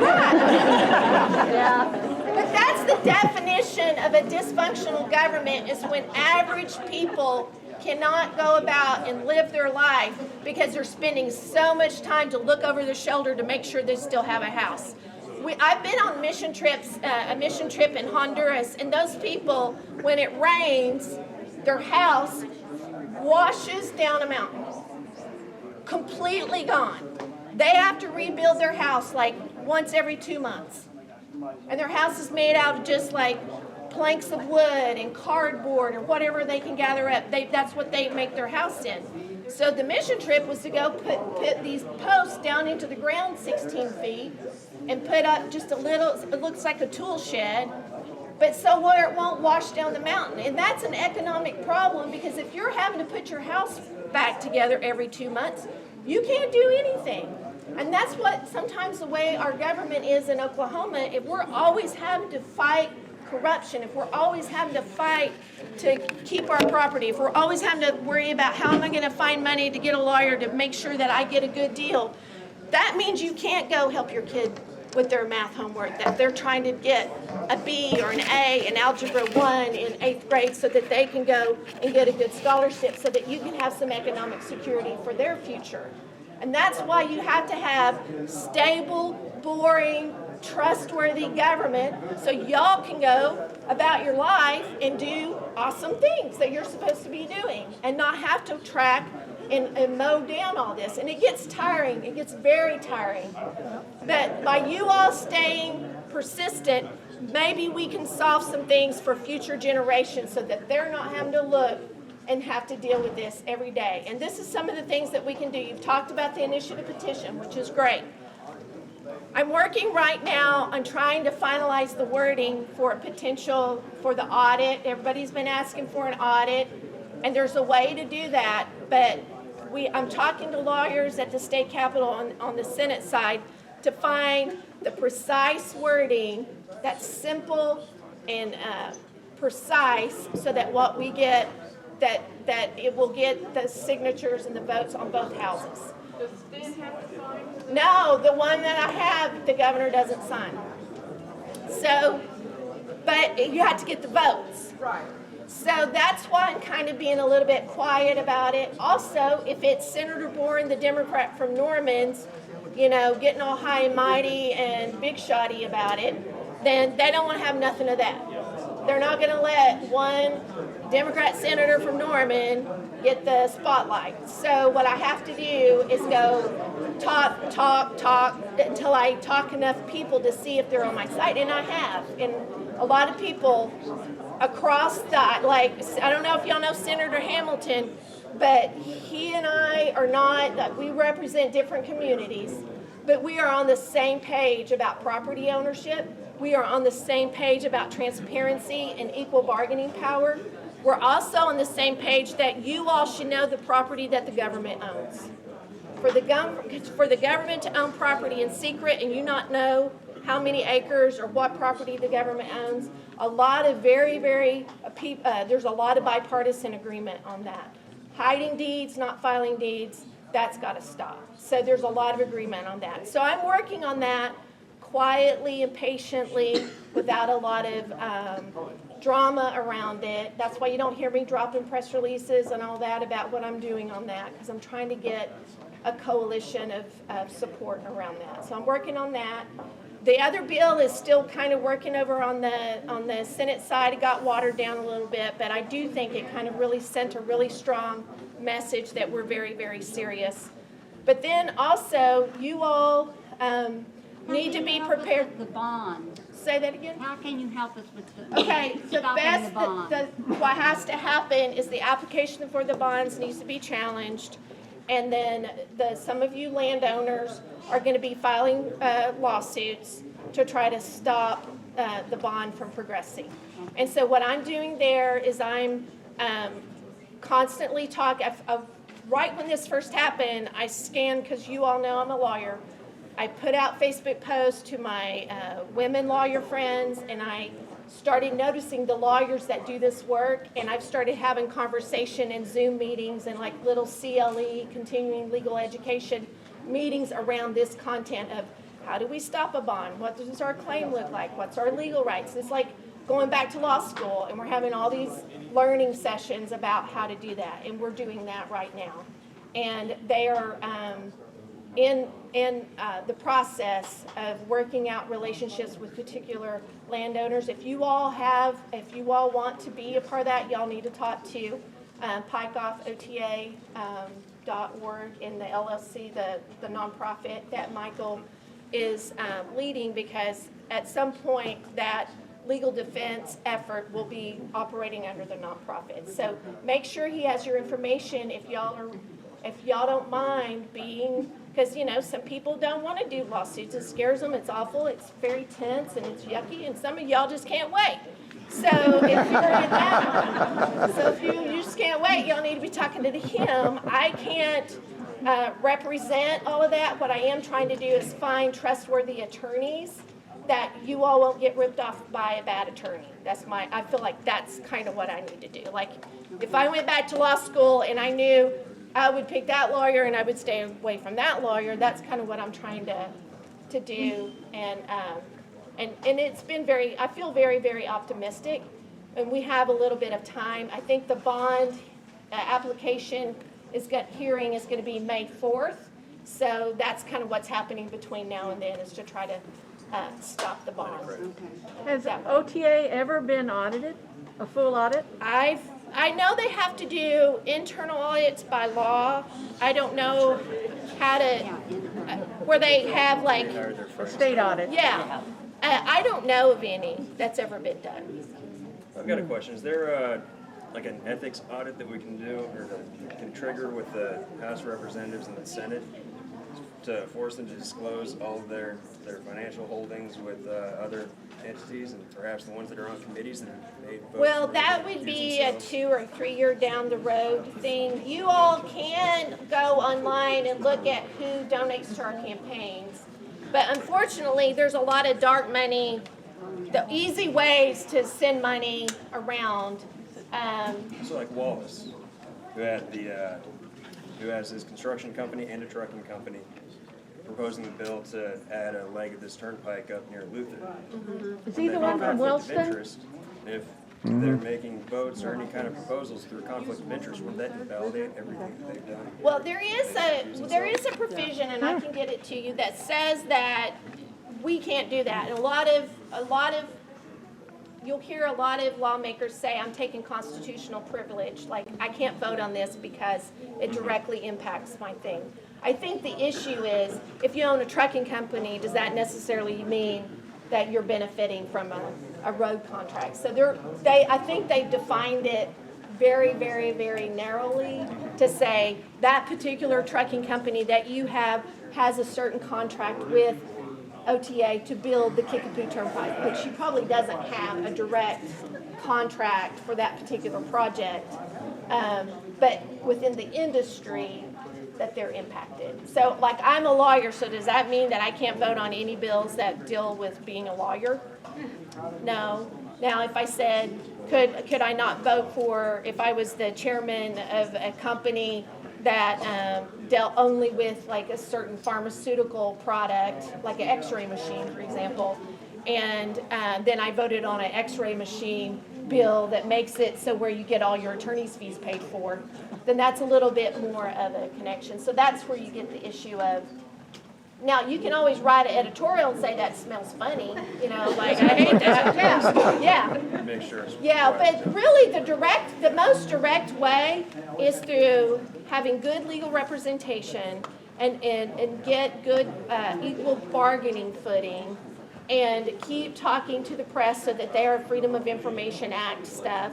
You all's discussion about the church and how that all went down was very helpful to me. I didn't know all that was going down. So by you all reporting back that just doesn't seem right, then we can follow up and investigate and kind of start hunting down and chasing down some of these facts. So you all are doing a good job with that. And then just stay supportive of each other and keep showing up and keep staying in contact with your lawmakers. In this area, we're all kind of on the same page, but we're going to have to start doing some statewide efforts. So like if you have a friend in Grove or some other place in Oklahoma, you need to start reaching out to your friend who lives someplace else in Oklahoma and asking them to talk to their senator or their state rep. So we're going to have to start doing some more of that so that we have a statewide coverage and support. So anybody got another question? Yeah, I've got a question. For the initiative petition, is that to set up a state question, or what? Yes. To like abolish OTA? Or Not what going to do? abolish them, just Why take away. not? Well, they have to maintain the roads that they already have, and they need to pay off the turn rights. But it could be to get rid of the new constructions. Okay. Yeah. And they do need to pay off the, bazillion dollars worth of turnpikes that they've already built. Right. So you have to stay operational to be able to do that. Yes? Earlier you were talking about homeowners suing bond. Does that have to be homeowners who are losing their homes, or is it also include? You would have standing if you're impacted. So it's not just those that are in the range of eminent domain. Like I have standing because I get my drinking water from Thunderbird Lake. So I have standing that way. But I think just to help them manage, all the people, I think we should give first priority to those that are right in the line of fire, and then have certain, to represent the class of those that have to drink the water, you'd have like maybe 3 or 4 that would represent that particular group. The drinking water is all of them. Yeah. Like if your home is within 100 feet, but it's not. Yeah, you would have standing. So yes, you have standing. So, yeah. Should this be a class action? I mean, Well, okay, class actions in Oklahoma are really, really hard. And if you would have individuals plus a nonprofit, and then that's essentially how you would end up. The other thing about class actions, they're really good if you have deep pockets to actually get damages. And y'all aren't trying to get damages, you're trying to stop something from happening. No, it's not breaking around. Yeah, so class actions are really good if you've got like a tobacco settlement or asbestosis, or I can't say it the right way, but if you have some chronic thing that's happening over and over and over for a lot of people, and that particular person that you're suing has a ton of money, then the lawyers will do a class action. But yes, there's going to be a lot of people impacted, and you can just list them out. You could list 500 plaintiffs. You don't have to have a class action to just list all the plaintiffs out. maybe it'd be better at 500 of them coming in. But it's really helpful for the lawyers to not have to talk to 500 different clients. And that's hard. So if you had like Amy Cerato as the headline plaintiff, and then you have your nonprofit, and then you have all the people that are a member of this organization, and then you're individually listed as a plaintiff, then the lawyer can talk to the nonprofit, Amy, and then send out an email to everybody else. So that's how you manage it. It's really hard to have 500 clients, and you start getting in. You have to all sign off so that you don't start pitting each other. And that's your eminent domain. If that ever does happen, or you're negotiating with them for your property value, you will have your own lawyer, not in a group, because you don't want to have a conflict of interest. But that's not attacking the bond process. The bond process, you can act collectively. But once you start having to negotiate with them for your particular property, you need your own lawyer. And that's going to be a different group of lawyers that have that expertise. Attacking the bond is one level of expertise. Dealing with negotiating a fair price for your property, that's a different expertise. So, and I've kind of got two batches of lawyers that are working. But I haven't been talking about eminent domain because I've noticed early on y'all get really aggravated if you start saying, hey, I know you're worried about eminent domain, so here's a lawyer, and then, I get my eyes scratched out because y'all are like, we're not going through eminent domain, we're going to stop this thing. And y'all taught me, and that's where I am with you. I'm going to do everything I can to help you stop this, and then we'll just deal with that other thing later whenever it happens. And I am working. You're welcome. You're welcome. Yeah. Any other questions that y'all have? So a lot of your state questions will resonate on trying to get Senate Bill 1610 passed. I know that it's going to the House floor sometime in the next 2 weeks. So I know that we have video of that, so I'd love to be able to capture some of those comments because it is an Oklahoma issue. And that's where we can reach out, because we're reaching out to a lot of legislators that don't know us, and they think we're constituents of Norman. Yeah. And so we want to help you in that respect. So do you have those comments written someplace already? What comments? That it's a state issue, all the 4 or 5 issues. I can do some talking, or you can do some graphics of why state Senate Bill 1610 matters to all Oklahomans. Yeah. why it's a state I think issue? that's real helpful. Okay, I can do that. Because we're all telling our own stories and they're saying, oh, those are Norman stories. Those are No, Noble and I stories. think it was at Michael, did you do the map where it had all the loops all over the state of all the turnpikes that are on the, No, there's another number. okay, that's a very good thing, because if you show all those little loop-de-loop things, then you say, wouldn't you want them to negotiate fairly in all of these places? Wouldn't you want to know that they have to give you 90 days or 180 days notice before they start doing this or that? Wouldn't you want the deeds to be filed as soon as they make a deal with somebody so that you can see if you're getting the same deal as they are? So that map makes it a state issue, plus the content of that audit or the reporting process in Senate Bill 1610. Any other questions?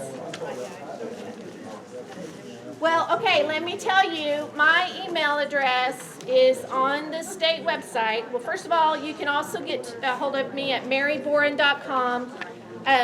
Last week, we all filed for office, and nobody filed against me. I guess they didn't want to do it. I think they were probably like, this is not a particularly fun time, it looks like, to be a senator.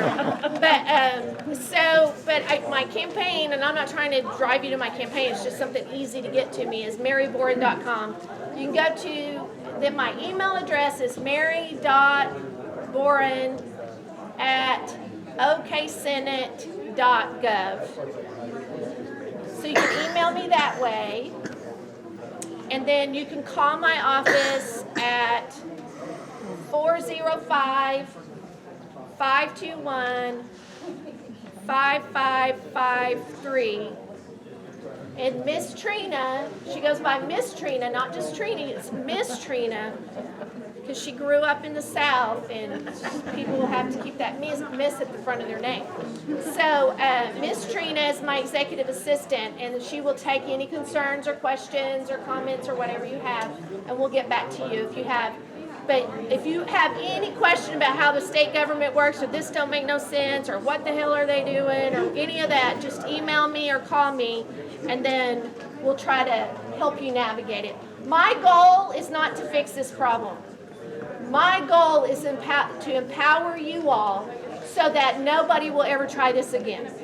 Yeah. That's what my goal is to empower Oklahomans so that they won't stop doing this. I saw a question, yeah. Is your government email and your government phone number good even after the session ends? Absolutely. Right now, here's my phone. I can go on my phone and pull up my email right on my phone, and it comes through, and I see emails all the time. So I'm very accessible. And it really is really good because I can do control find. If I can say, oh, I remember the lady's name was Patty, I'll search for Patty. Or, I saw you at Norman, or I live on Etowah, I'll search for Etowah. So that's why I like you emailing me. It's just easier for me to, I have it in my head, but then I can find the content really quickly. And I would like to say that I emailed her and I got a response, and you sent me to the right person, because good for me, to answer my questions, and I sent him a lot of information. Well, good. Well, So I'm glad that to worked. know that. I want to empower you to make government work for you. That's my goal. I think Oklahomans kind of have a little bit of a bad habit of thinking that just because you're an authority, that you can blindly trust them and then just kind of go on about your life. We got to trust and verify, and then government will respect Oklahomans if you're equipped to really hold government accountable. And that's what I feel like is my job, is to help you be successful in that. So the next meeting that we should put on our schedule is There's another one of these this Thursday. In Newcastle. And more. more. Yeah. And some of you all are really great role models. I see Darry Stacy back there. Do you want to talk? Do you want to talk? Okay. Y'all are doing a really good job of training and mentoring people that this is all new to them. So by you showing up and what you've learned and how to connect, it's going to make people feel less alone and less hopeless. And whenever you're going through a tough thing, it's really helpful to know that there's people there with you and that you're not alone. I also would like to say that the cards that you do, told me that it is public record if you fill out one of those cards with your concerns. And I did get a call back today from one of my cards that I put in at Noble. Okay, good. Because I went to, so they have been, or I was contacted. I don't know how many people they contacted me, but there was no reason when I was at Noble, and except for I'm right on the line of Norman and Noble. Yeah, well, good. Okay, Darry Stacy. Yes, I'll make it quick. I'd say my biggest advice to everyone is to educate yourself on the process and what they're doing. It's one of those that they've done it for years and nobody's questioned them on different aspects of it. So for me personally, I started today really educating myself on the environmental process of what it takes. So we've built roads, we've had to use the NEPA process. They are going to have to do that in portions of this, but they aren't going to have to do it in certain portions as well. So what do they have to do in the state-owned property? What do they have to do in the federal-owned property? And so we have to hold them accountable as they do those studies and as they look at the environmental. And it's one of those, if you hadn't educated yourself, it's like a lawyer and lawyers speak. So I'm starting to do that. I talked to the new mayor-elect today.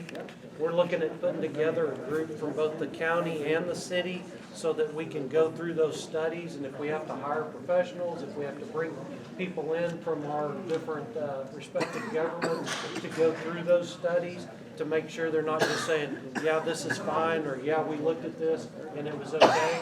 So we actually see the data and we can go through it and determine what it says. So that's my biggest advice. Force them to stop. Do what? Can the results force them to stop? I don't know that yet. I hope so. I hope if, I'll tell you what, I really think, so they've built roads for years and they know how to deal with watersheds and with the American burying beetle, the grouse, I mean, all those things. But I don't think they've run into the rose rock. And I think they're confused about that. They're not sure how to handle that geological formation. So I think that's very key. And if you do have those, I know they're collecting where those places are at. Get that information to them. I think that's huge. And I've lived there my entire life. I mean, that's how I bought my first 2 cows, was collecting rose rocks. It's for real. And yeah. So, it is for real. Yeah. I have it behind my house. Yeah, I mean, I grew up collecting them. That's what we did. So I don't think they've dealt with that before. So I think that's something that I really think we should explore further. Thank you. And one other thing I just want to say is today this is very consuming that we have our meeting and it's very time consuming. But in your day, when you're dealing with something that's so ongoing, is really try to say, I'm going to only spend 2 hours or 3 or whatever your limit is on dealing with this. And just know that you have a lot of people on your team. So you don't have to make your whole day dealing with the OTA, because you're going to have to not get fatigued and to be able to do this over a long time. It'll also make you feel more reactive, more irritable, harder to be and enjoyable and enjoy your life around it. So if you so pace yourself, set a good boundary around it. Don't let them take every day of your life. Just, they only get an hour or 2 a day.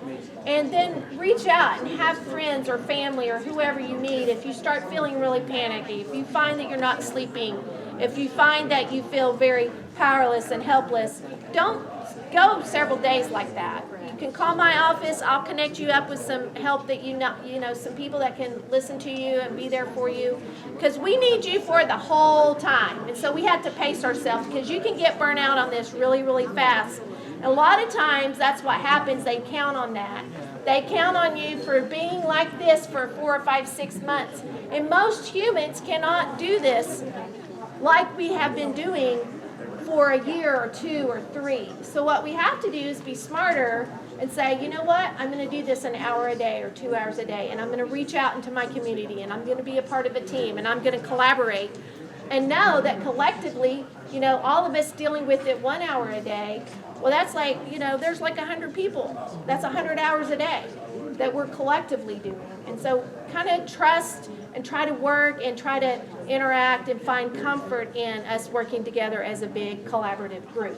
That humans throughout human history, that's some of the most amazing things that we've ever done is when we work in groups. And that's the thing that we have is our advantage. And I'm committed to helping that process go well for everybody. So That's what I was gonna say, you have to stay unified, because as soon as they start picking off individuals, that's what they're after. That's right. Can the county join in as a plaintiff on a lawsuit against the OTA? Like, we cannot sue the state, I don't know about the OTA. I think you can sue the state. You can do a writ of mandamus or a writ of prohibition to tell another government body you can do this or you need to stop it. Yeah. You're supposed to sign this paper or you're supposed to stop that. Works You may with not get neighbors, it for, great. I'm happy to look into it. yeah. What about how they switch back and forth? They're one day they're OTA, one day they're ODOT. Yeah, it's very What can you say confusing. on So they're that? both under the same director, but they're two separate OTAs. But how do you really know who they're working for? Because I was on a state chamber call earlier this week, and they were talking about Access Oklahoma to a lot of business developers, and they were talking about all of the turnpikes that are going on. They started in Northeast Oklahoma and they moved to the most contentious part. And part of that, they talked about how they've been working with communities that wanted it, Dibble and some others, for interchanges and exchanges. Well, last time I was on an interchange, it wasn't a toll road. It was a regular road. So that was ODOT. But he was saying, he was up there tonight, Joey Eccles or whatever his name is. That's who he smush was. them all So together, the business yeah. community can't tell the difference, and we can because we're entrenched in it right now. So there's got to be some way that we can make. Usually where the money comes from and where the gut money goes is how you can start figuring out like who's doing what. Because ODOT has to follow different, because they do matching money with the federal government and they have to follow the federal rules. Whereas OTA says that they're separate because they only use bond money. But if ODOT is buying property and then transferring it over to OTA, to me, I'm like, that's like it's Well, a that's what I shell was game. about to say, that's how they started. OTA said we hadn't bought any property, but ODOT had bought property in Union and I-35, so. So that deceptive practice, is that Right. illegal or? Well, that's what I'm trying to figure out how to word an audit to kind of get back underneath that. And I can tell you, every senator that and every legislator I get to talk to, I say, did you know that they hold deeds in a drawer forever until they decide to file them? Did you know that the ODOT buys property and then transfers it to OTA and nobody can figure out how much was paid or whatever? No, I didn't know that. And I'm like, yeah, how's that sound? I don't like that. So I am doing that right now, but we can't, like, unless we have some other investigative tools, we can't get underneath all of that. Yeah. This may have nothing to do with OTA, but I'm suspicious. Did you know that Little River, which backs up to my back property, was Department of Conservatory, and about 4, maybe 5 years ago, it was transferred to the Department of Oil and Gas. I didn't know that. She had a question too. On the OTA website, they have documents that state that they are in a partnership with ODOT, that ODOT does the interchange. So we need to see what the memorandum of understanding is that goes with that. Can you repeat the question? Are they using ODOT to get the federal funds so they don't have to fund? She said that on OTA's website, it shows that they state that OTA is in partnership with ODOT. And the question that she's kind of asking is, how do we know what kind of partnership that is? And you have to look at the memorandum of understanding or the contract or the practices. Sometimes it may be so informal, which, Lord, I hope it's not that informal, but I wouldn't be surprised. But you have to look at the nature of how they flow money. That's why I'm real interested in knowing how the money is going back and forth between both agencies and how their bookkeeping looks. Because once you start smooshing money back and forth that way, and property, accountants start getting really nervous when you do that. They don't like that. They want everything to be in nice little straight columns, and the boundaries of ownership and property stays consistent with the authority that the law has for each agency. Yes? One of the fellows upstairs actually said that ODOT was buying property for OTA. Yeah, I think everybody has accepted that that's a fact. We just don't know how much, what they're paying for it, and why they don't file their deeds. Isn't that a conversion of taxpayer funds into bond-backed funds? Yeah. Wouldn't that be embezzlement? Well, I don't know. We would have to look at, because the government can't do anything unless we're authorized by law to do it. So, like, we get marching orders to do something based on some statute or the Constitution that tells us what to do. And when you start jumping back and forth, acting like one, but you're really over here, accountants and lawyers start getting really nervous about, like, you can't do that. But that's why it's so tedious and it takes so much time and effort, and it's kind of a background kind of thing, but that's what every day I wake up, it's like, okay, what's the next thing on my to-do list to try to figure that out. Right now we're focusing on the bonds, and then once we get through that bond stuff, then we're working with the county and the city organizations are going to start asserting their rights to protect their roads and protect their water and protect their environment. And then at the same time that that's happening, then we'll see what the progress on any other landowner law, preemptive landowner lawsuits, not waiting until they're just asking for damages, but like some protective acts that landowners could do. And then we have other legal stuff on down the road. But those are all the legal deals that we're trying to do, plus the state legislature trying to do some stuff as well. So I can tell you, Darry, that I think it was really, really helpful, even on the bond application. If they're going to dispute the bond application, one of the pieces, exhibits, are going to be the city of Norman has voted against this. Both mayors in the city of Norman are against this. The county commissioners voted against this. The conservation board voted against it. And those would all be exhibits that we can use. And I think that is different about this project than like the Kickapoo project and others, is you've usually had city councils or city government people kind of cheering the project along. And we don't have that in this one. And we didn't have it in 1999, which is so freaking frustrating, is that it's the same plan. It's like if it was progress, it would be a little bit of a different playbook. Well, it went on the east side of the lake in 99. No, yeah, I think before, but I think they were telling it to go. I think they actually had it on the side of the lake way back then, and they were saying we want it on the. Do we have any football fans or football coaches here? Okay. Senator! Do we have any former old football coaches in here? Think of the offense that was ran in 1990. Would we pull up the playbook from 1990 offense and say, hey, for 2050, we're going to run the offense from 1990? That's what we're doing. That's not progress. That is lazy is what that is. I mean, that is not a transportation solution. That is lazy. They got, they felt like they put all this work, in this project or this plan in 1990 and thought they could dust it off and then serve it up again. But that's not a way to solve transportation problems in the year 2050. And we have enough innovative, dedicated people that we can really solve problems for the future generations and not cause more problems. So hopefully that will come out of this effort. They're already doing it in other places in the country.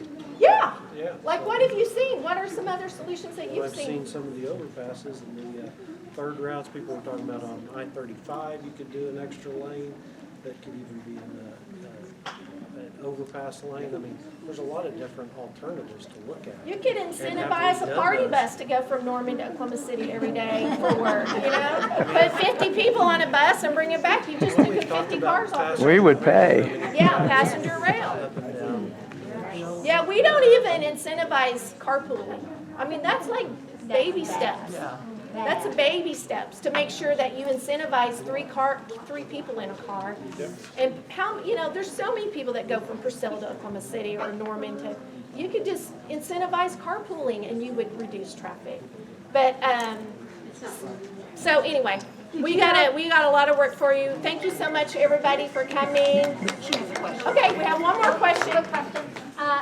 The bond rating agency, when do they issue their report? And will all of this commotion make them downgrade the bond? That's a good question. I'm not sure when bond rating processes happens, but definitely there is one box on the bond application that says when you're filling out the bond application, you have to check a box that says there's no pending lawsuits. And you check that, and then you move, like, that's one hump that they have to get over. So I don't know what the box looks like for the bond rating, but I'm assuming if there is a lawsuit, and in the lawsuit is embedded all of these complaints and all of these concerns, the city, the county commissioners, the city council, the landowners, the Rose Rocks, all of it is all embedded in that that objection to the application, then the bond rating agency would definitely see that as well, and I don't see how it could help the bond rating. So if it has a B rating, can they push it through still, or does that automatically? I'm not sure. I can try to look into that and maybe make a post more about the bond rating process. What about the effects of the ad valorem taxes that all of us pay on our land when OTA comes? Because I've asked the county assessor that question and have yet to been able to get an answer. I did too. So send me your email and I'll send it to you because I asked that same question. So did I. He divided it up for the cities and the county and the schools of what it would affect. So obviously there is going to be effect because they're not going to pay us ad valorem. And especially if you move to another town, Right. Yeah. and we've lost you as a taxpayer. On the Access Oklahoma, yeah. Get the teachers on our side to help us fight. On the Access Oklahoma website, they have a Q&A section, FAQs, and they dealt with that question. They said that any lost property taxes would be made up by development going up and down the sides of the turnpike. Y'all. You're right.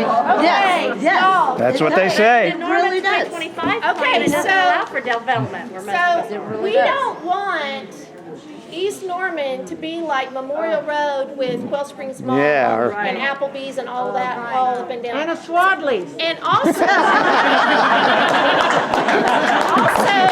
That was good. the Turnpike Authority does not have the right to rezone and reframe a city planning. They don't have the right to say, to pay for this road or to pay for your economic development, y'all are gonna have to put a movie theater and a mall Right. and a bunch of restaurants and a bunch of hotels out east to pay for the fact that we plowed That's through what it. they want to do. Personally, that's where I was like, okay, if y'all was gonna put that out there, there's no on-ramp or off-ramp out there. It's just you get in over on Purcell, and there's no way you can stop to go potty or anything until you get all the way up here to where they want to connect up to the Kickapoo. Because if you have those off-ramps, and like I live off of Alameda, if you have an off-ramp, that's where all the truck stops and everything And are it's gonna be. more homes Yeah, to and take. But right now, it's zoned agricultural too. Right. Right, they don't have the right to change the city planning of a community. That's just, to me, off limits. They The other should be thing able to is do it. we have a hard enough time keeping up with those roads the way it is. Exactly. Right. Very Think about true. the truck traffic and the Bulldozers, construction the and, vendor trucks. yeah, what it's gonna do to those roads. Yeah. And they're not gonna pay us back to fix those roads. One question I have is along Indian Hills it's usually okay, but you come south and you might know Franklin, they're like at the interchange where they're gonna put at 12th. One thing I asked them at the Noble meeting is that floods heavily. I mean 4x4s can't even cross at Franklin and 12th. I said, what's gonna happen with that when it doesn't pass the flood plans? They said their plan is to probably go north or south and deviate that. Well, we're just south, about a mile away. So what's going to happen to us? Because we don't know. It depends on the flood We need plan. to change the law that when the consequences and the water starts settling, that we have a way for cities and counties to come back and say, now that you Yeah. put this in, there's a lake there that we didn't plan for we in gonna that have to lady's pay for house, that? and the roads aren't fixed. So we need some remedies Yes. that go back in and repair all of the domino effect that you still see for several years out. The city of Norman knows well that gets Yeah. Yeah. Right. So what legality do you have if they come and buy your property and then they don't use all of it and they sell it at a public auction? I thought there Yeah. was a right of first refusal in the statute. I think I did see that somewhere, but I don't know. That's a question, like all of these what-if questions, y'all need to email them, because I'll research them. but I'm 55 now and my brain isn't. Here, updates. I was gonna see if it needs some help. All right.